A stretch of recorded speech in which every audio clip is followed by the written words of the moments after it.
Hello, this is Stuart at creativeXP, and thanks for joining me as I look back on some of my favourite games from the last year.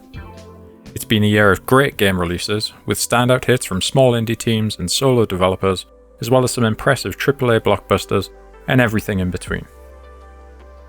In another year of increasing layoffs and challenges across the industry, it's good to take a moment to celebrate the creativity and artistry that these developers have achieved as we look ahead to a new year for an ever-changing medium. Hopefully 2025 brings more stability and security for the people making the games that enrich and entertain so many of us.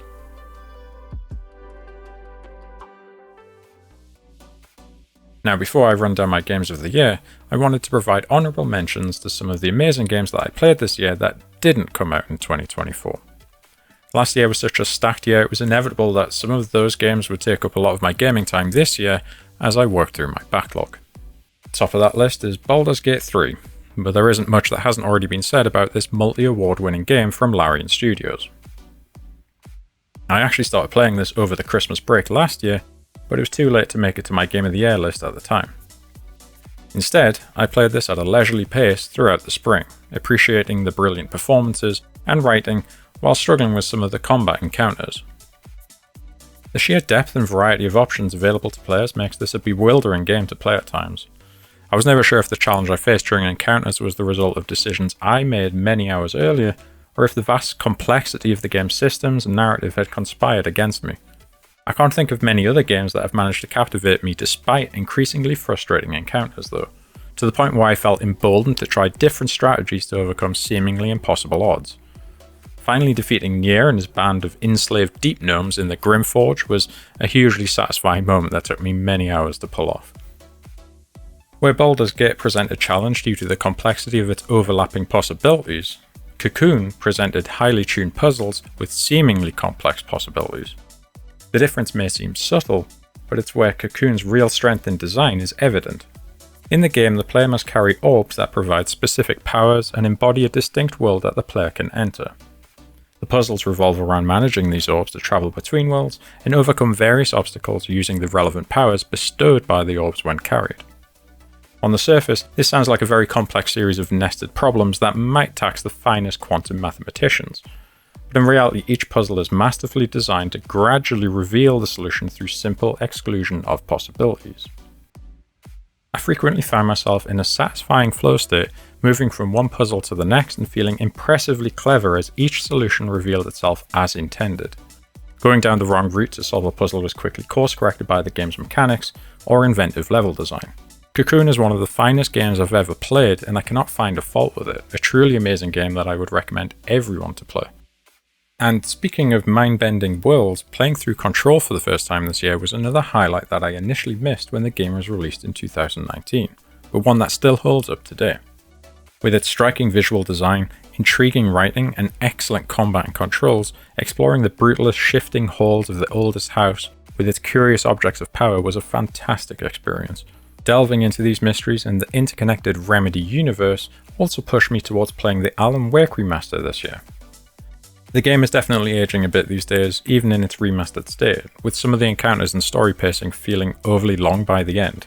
That said, this was still an enjoyable opportunity to finally play the original game before I'd likely pick up the story in Alan Wake 2 in the new year. Keep an eye out for that in the Honourable Mentions section in next year's Game of the Year video, I'm sure. Finally, capping off these mentions is Sea of Stars, an old-school RPG with beautiful pixel art that provides a compelling world to explore and engaging turn-based combat mechanics. Admittedly, I've not played many of the classic JRPGs that Sea of Stars is building upon, but to me this game was a brilliant antidote to the typical grind found in those old games. Here, each battle is rooted in the surroundings that you explore, opening possibilities to avoid or ambush foes. The battle system is also imbued with mechanics to keep you engrossed in the fight instead of simply selecting an ability, then skipping through the attack animations for the next turn. Opportunities to correctly time an attack or parry creates an enticing motivation to focus on the action, and the various combos or enemy attack timers ensure that your tactics shift with each encounter. Now it's time to count down my games of the year for 2024, starting with the dystopic Running Man inspired racer Deathsprint 66 from Sumo Digital. This is a really fun and novel take on the typical kart racer, swapping open wheels for figure-hugging bodysuits and crash helmets. all of which are no protection from the deadly circuits that these cloned runners are expected to navigate. These neon-soaked tracks are challenging but fun to race through against other players while dodging lasers and manglers by wall running, grinding, and drifting on foot. The game whips along at a breakneck speed, and your reflexes can really be tested as you pursue that first place finish. Definitely an exciting and enjoyable game to play that reminded me of playing the Wipeout series on the PlayStation back in the day, so worth checking out if you want a challenging high-speed racer with a touch of horrific slaughter. For another old-school throwback feel, albeit with a much more sedate and wholesome vibe, I can really recommend UFO 50, a collective effort from a small group of indie developers and published by Mossmouth of Spelunky fame. This is a complete game library of 50 original games that were developed for a fictional 8-bit console in the 80s. Each game in the library mirrors the development innovations of the time to chronicle the lifespan of this fictional hardware, along with more contemporary design techniques or conventions for the modern audience to enjoy today. This is a great digital time capsule with a wealth of interesting and inventive games to discover.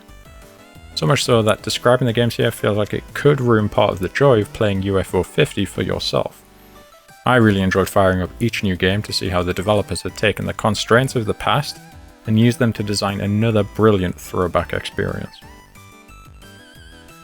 Fast forwarding a bit to the 90s, and we have a very different kind of throwback involving heads of state and clandestine operations, all packaged up in bombastic and at times bonkers experience in Call of Duty Black Ops 6.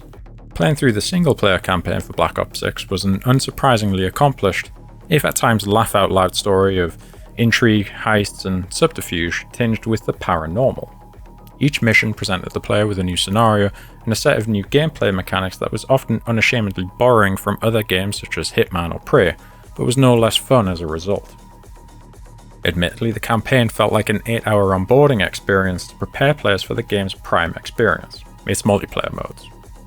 Now, having not played Call of Duty in some time, it was actually a refreshing and enjoyable experience jumping into a few matches each night to fight it out in a team deathmatch or headquarters, just like the good old days.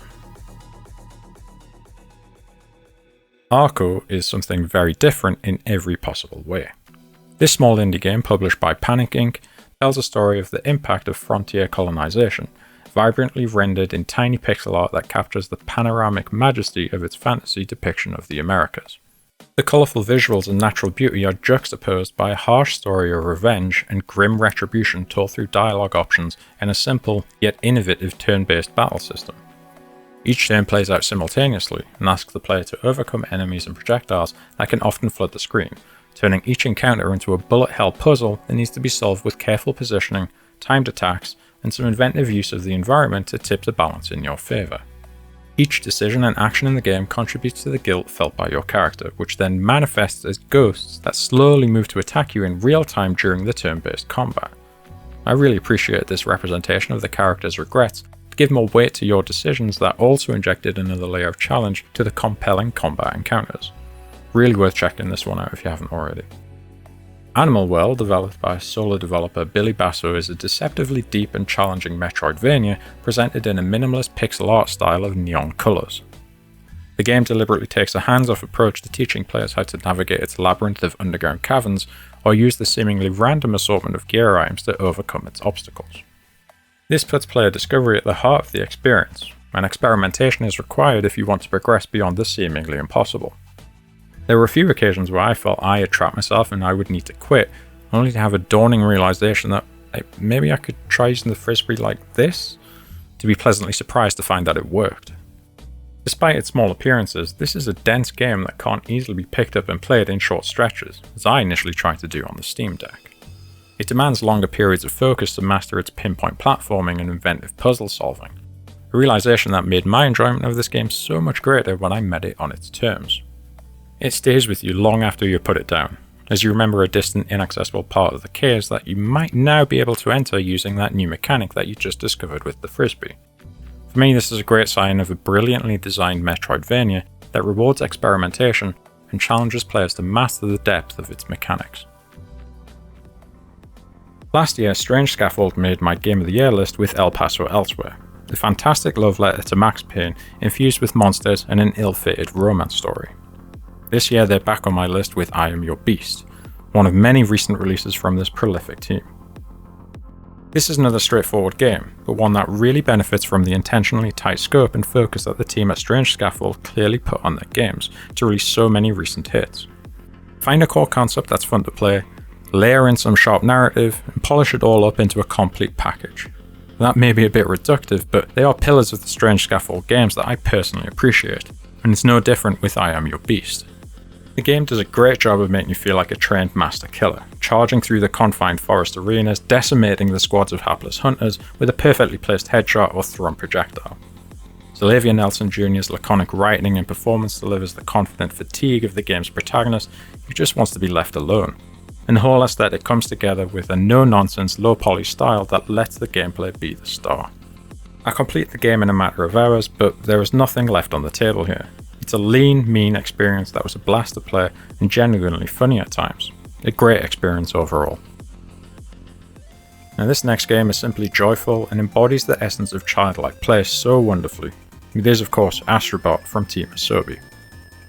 This 3D platformer rekindles the nostalgia of the classic platformers of the past and manages to enhance those familiar experiences thanks to the modern PlayStation 5 hardware, specifically the DualSense controller. Each action the player can perform in the game is expressed with such clarity through the haptic and audio features on the controller, turning something as mundane as walking into a playfully tactile experience to heighten the sensations when playing. Team Asobi have done a masterful job of using this hardware to bring players into their wonderful world of cute robots that need to be rescued. Each level is a delightful showcase of inventive mechanics that leverage the hardware to make the act of playing the game a performance in collaboration with your little Astrobot avatar on the screen. Blowing into the microphone to spin a fan, flicking the controller to swing like a gymnast, or just rotating the controller in your hand to see and hear the other rescued bots tumble around inside the controller. It all combines to make a simple collectathon platformer into the most gleeful and enduring game that is transformed into a physical toy for everyone to enjoy. Now Helldivers 2 has a potentially more selective market given its themes and violence, but it certainly attracted a lot more players than some were expecting when it launched to huge demand earlier in the year. Translating the top-down gameplay of the first Helldivers to a third-person shooter always sounded like a recipe for success in my book, and I was pleased to see the team at Arrowhead do such a fantastic job with this sequel. The gameplay structure remained largely unchanged, but the change in perspective opened up the experience to a new market and makes the insanity of the action feel much more impressive. Dropping from the sky to battle unending waves of enemies is already an exciting prospect, but doing it with other players in third person is where the shooter action really sings in this game. With each opportunity to deploy a devastating stratagem or rescue a fallen comrade, the co-op gameplay makes this a fun and chaotic experience. Add the thrill of the chase and an often tense final standoff as you all wait for the dropship to collect you at the end of the mission, and the game has a great rhythm of high action with brief respites throughout. It's a great game to play together with friends, and does a good job of hooking you in so that you always want to just have one more go after successfully completing a mission. Speaking of addiction, Balatro! Yeah, this roguelike deck builder from solo developer Local Thunk is possibly the most addictive game to come out since Vampire Survivors, and in some ways it shares a lot of similarities with this game that was one of my games of the year in 2022. There is an inherent simplicity to the game's concept. Play poker hands to score points and beat a target score to progress. But by melding the familiar poker setup with a roguelike deck builder, Balatro manages to enhance the initial game rules into something wholly more replayable and entertaining. Especially with the introduction of the Joker cards that let players bend those rules to the point that it feels like you are breaking the game and getting away with it. Just like Vampire Survivors, this is a game that wants the player to understand the game's rules and then find ways to subvert them using the various abilities and combinations that you can discover. Each new Joker discovered presents a tantalizing opportunity to build a new deck strategy that shatters each level's score threshold, adding to the appeal of playing to unlock new booster packs. There are definitely times where you suddenly hit a hard counter or blocker to your chosen deck strategy and your run staggers to an abrupt stop, which can feel like you were just the victim of bad luck beyond your control. But this is a consistent risk with roguelikes, and Balatro meters out the rewards with abundance so that you are always tempted to start another run with a new starter deck and card pool. It's also a good game to play on the go, with its rounds being quick to play and easy to pick up again after a break in between turns. The game has a crunchy CRT aesthetic, but interacting with the digital cards feels smooth as they float and snap around the screen, making the act of playing feel crisp and enjoyable. And when that score multiplier kicks in, Okay, that's enough of that. Here's a quick recap of the game so far before I reveal my game of the year.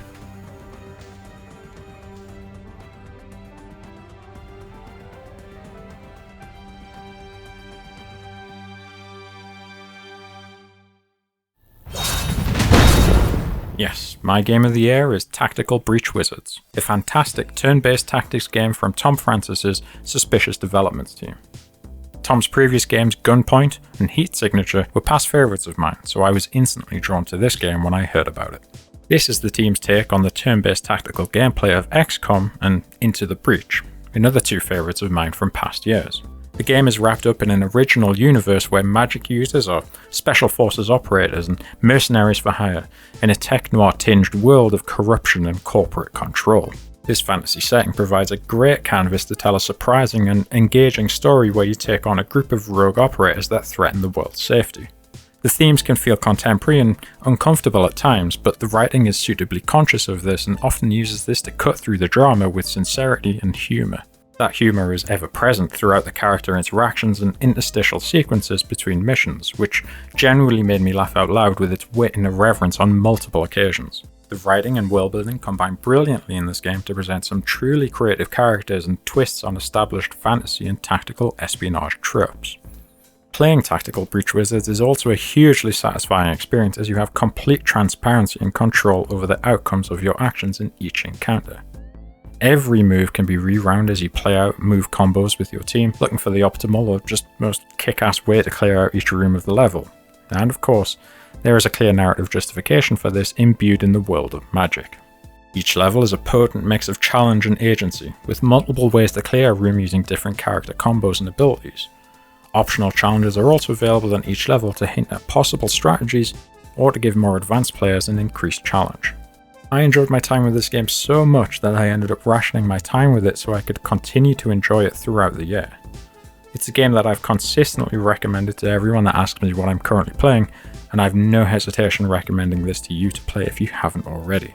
Tactical Breach Wizards is incredibly fun and rewarding to play, and is undoubtedly my game of the year for 2024. Okay, that's it for another year. But what games made your list? Drop a comment below with the games you love playing this year. In the meantime, thanks for watching, and I'll see you next time.